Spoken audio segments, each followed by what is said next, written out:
हनुमान चालीसा की बड़ी interesting story है जो ज़्यादा लोगों को नहीं पता। जी प्लीज। बहुत सारे लोग नहीं जानते कि हनुमान चालीसा बनी कैसे। जी ये जो तुलसीदास जी ने हनुमान चालीसा लिखी, ये बड़ी हिस्टोरिक इवेंट है। बल्कि मज़े की बात है कि वॉरियर एस्टे कैम्ब्रिज यूनिवर्सिटी में एक ब्रिटिश राइटर हैं, उन्होंने इस स्टोरी को लिखा है। मैं केवल इंडियन राइटर्स की बात नहीं कर रहा। और एक फिलिप लुटगेनडॉर्फ, जिन्होंने ऑक्सफोर्ड यूनिवर्सिटी ने इस किताब को छापा है, जी Hanuman tale the message of divine monkey. ये किताब ऑक्सफोर्ड यूनिवर्सिटी प्रेस ने छापी है। कुछ समय पहले फिलिप को वाल्मीकि अवार्ड भी दिया गया था इस देश में। तो इन्होंने हनुमान चालीसा का इतिहास लिखा है। एक बार क्या हुआ, बनारस की घटनाएं, तुलसीदास जी महाराज बैठे थे बनारस में, तो किसी नव शादी हुई थी अभी और पति की मृत्यु हो गई। उसकी शव यात्रा जा रही थी। बनारस का तो घाट फेमस है। तो तुलसीदास जी के सामने से जब जा रही थी तो तुलसीदास जी की वो उस कुछ लोगों में और उसकी पत्नी में बड़ी श्रद्धा थी कि संत तो सब कर सकते हैं। तो वो चरणों में गिर गई। तो तुलसीदास जी बोले, भाई राम जी का नाम लो, अब क्या हो सकता है, राम नाम लो। फिर भी उसका इतना भरोसा पक्का था कि तुलसीदास जी बैठ के नाम कीर्तन करते रहे और श्री राम जय राम जब करते रहे तो थोड़ी देर में वो पति उठ गया। जी ये चमत्कार हुआ जी। वो पति एकदम उठ गया। अब व्हाटसोएवर जो भी कह लीजिए कि वो मर गया था या जो भी था, पर बात ये सामने हुई कि नहीं मरा था, बेहोश था। This will not go into that logic, but वो उठ गया तो सब चौंक गए। तुलसीदास जी की महिमा चारों तरफ फैलने लगी, सब गाने लगे, सब सोचने लगे कि क्या बात है। तब उस समय कुछ हिंदू मंत्री ऊंची पोस्ट पे थे अकबर के राज में, जिसमें एक नाम था टोडरमल का। जी खाने खां भी एक नाम था। ये सब कुछ थे जो अपने हिंदू समाज के लोग थे पर ऊंचे स्टेटस। टोडरमल जी ने ही साहिबजादियों की शहीदी पे जो मुद्राएं दान की थी, जी, दुनिया की सबसे महंगी जगह, सबसे महंगी। जी, तो उन्हें उनके माध्यम से पता चला अकबर को कि कोई एक संत है बनारस में जो ऐसा काम कर गया, चमत्कार कर गया। तो अकबर ने कहा, अच्छा ऐसे का तो हमें इल्म लेना चाहिए और उनको बुलाया जाए। तो सैनिकों को भेजा। हालांकि उसको इतनी आदत नहीं थी कि किसी संत को कैसे बुलाया जाता है। तो सैनिक जाके तुलसीदास से बोले, ओ चलो बादशाह ने बुलाया। तुलसीदास जी, अब भाई संत को बुलाने की एक तहजीब होती है। जी। अब वो बेचारे बात तो नीचे वाले लोग अपने हिसाब से करते हैं। जी। तो तुलसीदास जी, मुझे वहाँ क्या जरूरत है जाने की, मेरे को तो कोई मिलने की आवश्यकता नहीं है, मैं कभी आया उस तरफ तो मिल लूंगा, नॉर्मल बात है। ये बात जब अकबर को पता चली तो इतना बड़ा बादशाह बुरा मान गया, मेरे न्योते पे नहीं आया, और ले आके उसको बंदी बना के लाया जाए। तो बंदी बना करके लाया गया, खड़े कर दिया तुलसीदास को अकबर की दरबार में। तो कहा, हमने सुना है कि तुमने मुर्दे को जिंदा किया, चमत्कार हमको भी दिखा। तुलसीदास बोले, मेरे को तो कोई चमत्कार नहीं आता, मैं तो भगवान का नाम ले रहा था, भगवान ने कृपा करी, नाम में चमत्कार है, उनने कुछ कर दिया तो मैं नहीं जानता। तो अकबर खींच गया कि ये इतरा रहे। तो उन्होंने कहा, इसको भी जेल में डालो, सबसे हमारी खतरनाक वाली जेल में, देखते हैं क्या चमत्कार होता है, तेरा वो नाम लिया बचाता है कि नहीं। तो तुलसीदास जी को जेल में डाला। जिस दिन जेल में डाला, तुलसीदास जी क्या करें, वो तो प्रसन्न हो गए। विपत्ति को, समस्या को तपस्या में बदल देना भक्ति है। रोते नहीं रहे तुलसीदास जी, उसे बैठे क्या करूं, तो उन्होंने सबसे पहले चौपाई लिखी।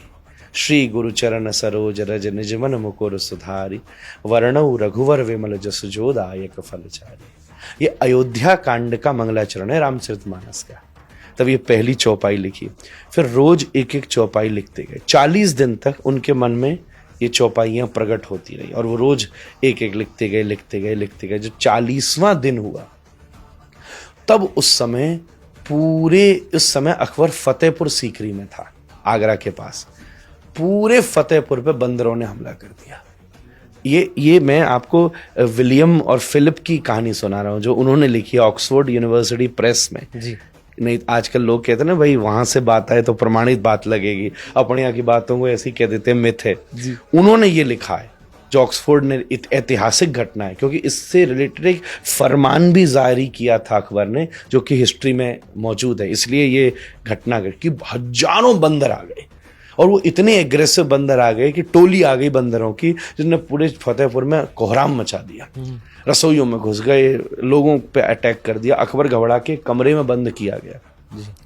उस समय हाफिज जो इस्लाम का बहुत बड़ा कुरान पढ़ाने वाला पदवी का व्यक्ति होता है, जब उसने ये देखा कि ये हो रहा है तो अकबर को खबर भेजी कि तुझसे कोई बहुत बड़ी गलती हुई है, ये खुदा का, रब का कोहराम है, ये बुरा कर्म याद करवाया हाँ गया बुरा कर्म याद कराया कि तूने कुछ किया है गलत। क्या किया? अब राजा के लिए तो रोज ही कोई ना किसी को वो सजा देता था, उसको तो याद नहीं था, ये तो नॉर्मल। तब उसको याद आया कि 40 दिन हो गए, एक मैंने साधु संत के प्रति ऐसा अभिमान दिखाया था। तो कहते हैं अकबर खुद गया तुलसीदास जी से माफी मांगी कि मुझसे भूल हो गई, आप क्षमा करिए। तुलसीदास जी ने जैसे ऊपर देखकर हाथ जोड़ा, धीरे धीरे सब बंदर वापस चले गए, एकदम से वहां से वापस लौट गए, सब लौट गए। तो उसके मन में श्रद्धा और जग गई, तो उसने कहा मेरे लिए क्या आज्ञा है, मैं क्या पश्चाताप करूं। तो तुलसीदास जी ने उसको आज्ञा दी कि तू इसी समय फतेहपुर छोड़कर चला जा। तब फिर अकबर वापस दिल्ली आया, पहले तो दिल्ली में ही था, इसने स्पेशली फतेहपुर की निर्माण किया था, फतेहपुर सीकरी आगरा के पास। जी। फिर उसके बाद में दोबारा दिल्ली ये लोग वापस लौट कर के आए और एक फरमान जारी किया गया कि कोई भी राम और हनुमान के भक्तों को मेरे राज्य में तकलीफ नहीं दी जाए, और नहीं दी गई। फिर बाद में औरंगजेब का जब काल आया तब बहुत चीज़ें अलग घटना घटी, वो हम सिखिज्म के इतिहास में भी पढ़ते हैं, हिंदुइज्म के इतिहास में भी पढ़ते हैं। तब उस समय ये हनुमान चालीसा का हनुमान जी तुलसीदास जी के द्वारा जन्म किया गया। ये हनुमान चालीसा की एक बहुत बड़ी घटना है जिससे वो विश्व में, और फिर एक इतनी बड़ी किंगडम में जब इन्फ्लुएंस हुआ जी। भक्ति काल में तो बहुत सारे जन हुए, पर जब एक राजा ही किसी को समर्पित हो गया तो फिर तुलसीदास जी का इन्फ्लुएंस, गोस्वामी जी का, पूरे नॉर्थ इंडिया में धीरे धीरे चारों तरफ व्याप्त होने लगा। दोहा और चौपाई इससे युक्त ये हनुमान चालीसा उन्होंने दुनिया को दी, जिसका आज लोग पाठ करते हैं तो अलग अलग एक्सपीरियंस करते हैं। नीम करोड़ी बाबा जैसे सिद्ध महात्मा, जिसने मार्क जुकरबर्ग जैसे और बड़े बड़े अमेरिकन को भी स्पिरिचुअली कॉन्शियस किया है, उन्होंने केवल 2 ही चीज़ तो की, वो हनुमान चालीसा करते थे और जो उनके पास आता था उससे कहते थे राम का नाम ले। इतना बड़ा सिद्ध महात्मा, कोई नहीं बता रहा था कि तू यहाँ जाके पुड़िया बांधा, यहाँ जाके डोरा चढ़ाया, यहाँ जाके तेल चढ़ाया, जिसने जीवन बदल डाला दुनिया के लोगों का। वो नीम करोड़ी बाबा भी क्या करते थे? हनुमान जी के भक्त थे। सेलिबेसी, अगर हनुमान जी को खुश करना है तो आपको मैक्सिमम ब्रह्मचर्य, सेलिबेसी अचीव, क्योंकि हनुमान जी ब्रह्मचारी हैं। सबका नेचर होता है ना, गॉड का सबका नेचर है। श्री कृष्ण है, वंशी बजा रहे हैं, म्यूजिक, पोइट्री, ये सब प्रेम, ये श्री कृष्ण को बहुत पसंद है। हनुमान जी दूसरी तरफ सेवा, विद्या, ब्रह्मचर्य, लॉयल्टी, ये सब के साथ आप हनुमान चालीसा बोलो। मैं कह रहा हूं 40वां चरण आएगा नहीं कि हनुमान जी सामने खड़े हो जाएंगे।